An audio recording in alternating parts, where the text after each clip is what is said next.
The use of technology in space is becoming increasingly more important to our global economy and the way we live our lives.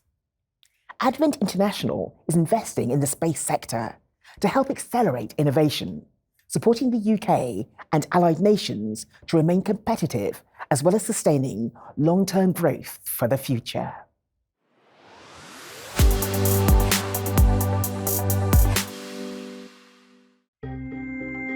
Space, not the final frontier, but a new horizon to explore, with the potential to affect all our lives, for communications, including broadband and GPS tracking, for weather forecasting, crisis and conflict mapping, defense and security intelligence, locating rare minerals and more. At least 80 countries have a presence in space. Now the growing demand for space data, plus the launch of cheaper commercial satellites, have opened new opportunities for private investment. With a clear vision of the commercial potential of space, private equity firm Advent International, with offices here in London, is driving investment into this sector, perceiving that space is increasingly critical to the functioning of the global economy.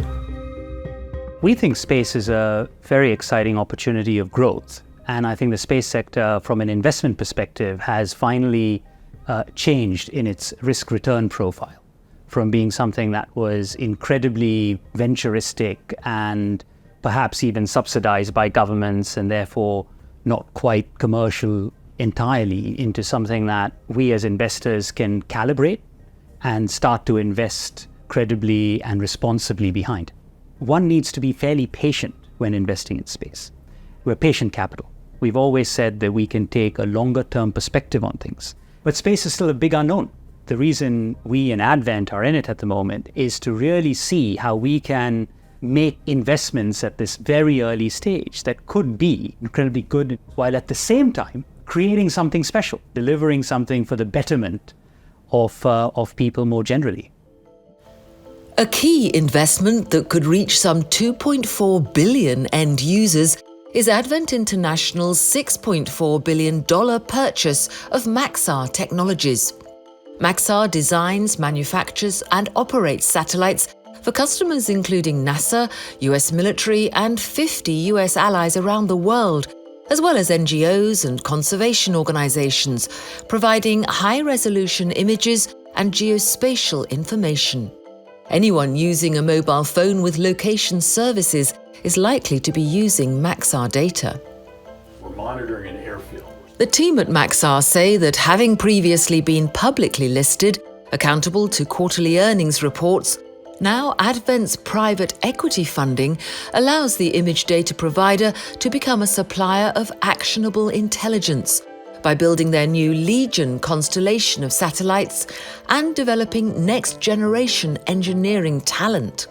What it allows us to do is not only access new sources of capital to go after new products and services, to take advantage of a lot of the new technologies, but it also means that we can be much more strategic in our thinking by having the stability of a private equity investment. It means that we can make decisions around longer-term investments. I think the other thing that Advent brings that's a real advantage is they have a lot of experience in thinking about how do you transform and evolve companies. Maxar is very, very good at what it does, has been the industry leader in this area for 15 to 20 years, sometimes longer when you talk about some of our space technologies. But there's a lot of revolution going on in the world right now. This move from mapping to monitoring is a huge trend. The ability to apply artificial intelligence to a lot of what we're doing to get greater insight and to be able to do it faster and at higher volumes. These are all transformational elements that are happening outside of Maxar that we want to leverage and take advantage of, and that private equity helps unlock a lot of that. Advent International recognizes that the space economy offers allied nations the chance to pioneer new capabilities and skills. Sending private equity into orbit helps address the insatiable demand for satellites, thereby enhancing economic growth and national security.